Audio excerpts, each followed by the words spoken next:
Welcome back to our channel, ladies and gentlemen. Thank you for taking your time to be part of our viewers and listeners. The country is in a crisis, and I think ever since William Ruto took oath of office, the country has been moving from one crisis to the other. It started with the controversy about the last election and several accusations. And then people went to the demonstrations, and you know how people were killed. And then they were accusing the opposition of trying to sabotage Ruto's agenda. Then the opposition stopped the demonstrations, and then people were up in arms with Ruto, going to court for the NHIF thing, to the housing levy, and Ruto threatened them and even declared that he was not going to obey court cases and court orders. Then, before we knew it, he had won most of those cases, and then came the Haiti thing. He wants to take 1,000 soldiers to Haiti, yet people are dying in the banditry of infected areas or affected areas. It didn't end there. Then we had doctor strike and fake fertilizer, name it. I mean, it has been controversy after the other.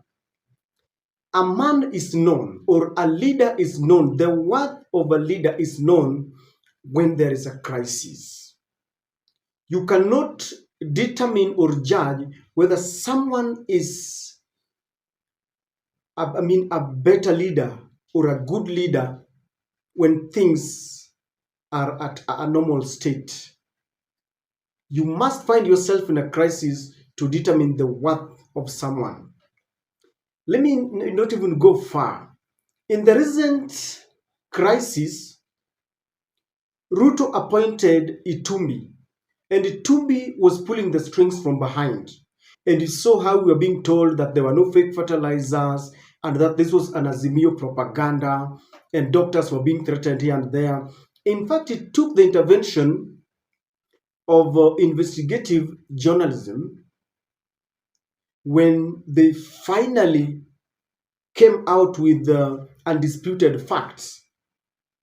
Then all of a sudden, the UDA government decided that yes, we have fake fertilizer. And in fact, Mythical Inturi said it was not fake, but it was substandard.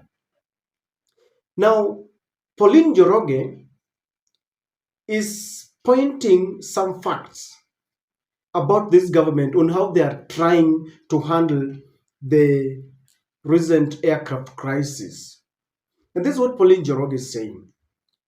The person who has been updating President Ruto's pages in the last 2 days has been such a disappointment. The posts are empty, lack empathy, and are devoid of emotions. They are not stately and do not even closely reflect the tribute that the president has given to our fallen heroes. They portray unprofessionalism, incompetence, and laziness.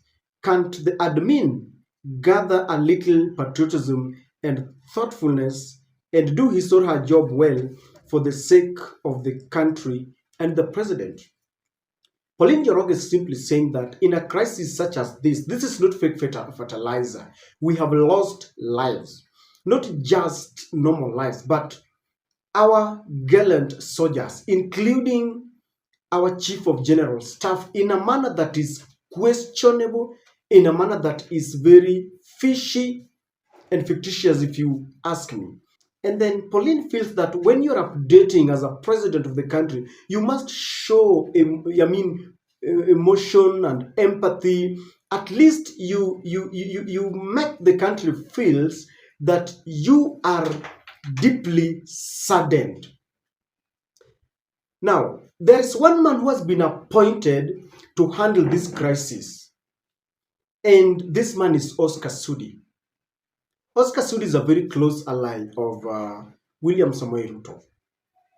And you know, his name has featured very adversely because he defended Ruto up to the time when Ruto took oath of office, And this video has been going viral when he warned Ogolla. And sometimes people can be very innocent. Like I've said in my last videos, leaders must be very careful of what they say. They are opinion leaders.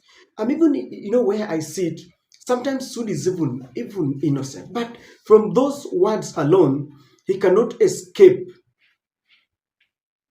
fingers being pointed at him. Now, I want you to see yesterday when Babu Wino raised some legitimate and pertinent questions concerning the tragic air crash. And I don't want to read all of it because you had seen this. But in the last, which paragraph is this? In the second paragraph, this is what Sudi was saying, and it caught my attention.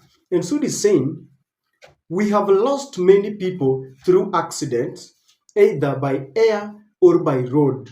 Do not be too quick to conclude. Give the investigators time to tell us what really happened. You see, Oscar Sudi is preparing us psychologically. So Sudi is an epitome of how Ruto wants to manage the crisis. And if you want to know that Pauline Njoroge is not just playing politics, when Sudi comes up and tells us that we have lost many people in accidents, through accidents, either by air or by road. In other words, he's telling us that it is normal. People have been dying on the roads.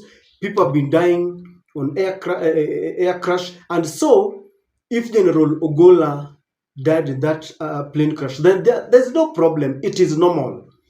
That is what he was telling Babu, and that is what he was telling Kenyans. And then one would be asking, who is Oscar Sudi? The last time I checked, he was just a member of parliament of Kapseret. So matters that involve military, sensitive matters that involve military, I don't know how he comes in. He does not have any military intelligence. He's not a military. If he was, for example, you remember the late Nkaiseri. If he was Nkaiseri talking, you'd give him some benefit of doubt because he has been there before. I don't think Oscar Sudi has been a soldier. And even if he has been, he's not the man who, it doesn't fall under his purview to answer to questions that pertains to the aircraft. So this tells you, that's why Pauline is saying that it lacks emotions and all this. Now, I want you to see this post that, not a post, but a video that Oscar Sudi was playing to us. It's a video that you've seen where General Ogolla was saying that in his service and the years of service, he has realized that the distance, there's a thin line between life and death. And then Oscar Sudi was playing it because in that video, General Ogolla seemed to be telling people that as a soldier, he can die anytime. So I just wanted to listen to it because Oscar is simply telling us that General Ogolla was ready, and so why are we mourning? Why are we even complaining? If he himself, he was ready. That is what he's trying to tell us. And then, if you connect his tweet and the way he played that video, it really connotes one thing, that to him, people should not be complaining. This is a normal death. Then today, William Ruto summarized it all. In an African culture, and I think you have seen this, even if someone was the worst in the society, even if he was a social misfit, we try to humble ourselves and try to hide some of the very bad traits, and we hide to, we don't speak ill of people when they are dead. But you look at General Ogolla, he was a good man. People really loved him across the board, in the military, in his own very village, his friends. He was a man of very few words. He was a man who had served this country for over 10 years, over 40 years. And by large, you realize that he had endeared himself to the people and people loved him. So I'm not saying he was impeccable, but at least he was a man who people admired. When Raila confronted William Ruto today, that at least he should now drop the tag that General Ogolla led a group of people to go and overturn his victory. William Ruto as a president is the father of the nation. He should have played very calm and with a lot of wisdom. But then he got into this trap. Instead of staying calm, he started justifying that General Ogolla was not even recommended by the military council to become the CDF. I summoned General Ogolla and he explained to me that indeed he came to overturn my victory, and even gave me the options if I could punish him, take him to, martial courts and all that. And people have faulted William Ruto. General Ogolla has left behind a widow. He has left behind children. And he has left behind children and a very old father who's supposed to celebrate his 100th birthday. In light of this, let me imagine that it was true that maybe he went there to overturn. When the man is dead, you don't need to start going back to 2022. I know you might argue that Raila had challenged him. If I were President Ruto, I would have just said that General Gola was my best CDF, and whatever happened, we had buried the hatchet, and we were now in good terms. Whatever happened in 2022, whatever happened during Bomas, is something that we had buried. It was under the bridge, and it was my beloved CDF, and that's why I chose. I would have not gotten, into the nitty-gritties of, what Ruto was doing. You do not have to justify yourself uh, to the time of death. And this is why I want to agree with Pauline Njoroge that he needed to portray a little courtesy, empathy, and emotion, because we are dealing with death, not fake fertilizer. As I said, ladies and gentlemen, if you want to see the wisdom of a person, how the worth of a person, you need to see it during a crisis. Even David, the Solomon in the Bible, the now what is called the Solomonic judgment, was done in a crisis when two women were, they were claiming one child. You know the story how he said, now let us cut the baby into two. It was during a crisis. I don't know whether you agree with Pauline Njoroge, but I agree with him that we need to change. The person who has been updating the Twitter and Facebook is not doing a good job. In fact, someone was commenting on Pauline Njoroge's Twitter and was saying that I agree, like this one.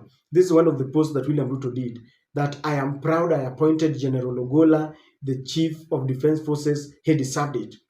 I condoled with his family, with the family of General Ogolla. Just that. I'm proud I appointed him. Just that. When someone is dead and has left a family, there is mourning and friends. And William Ruto must now upgrade on how he wants to handle the crisis in the country. I don't know what to think, but that's my take.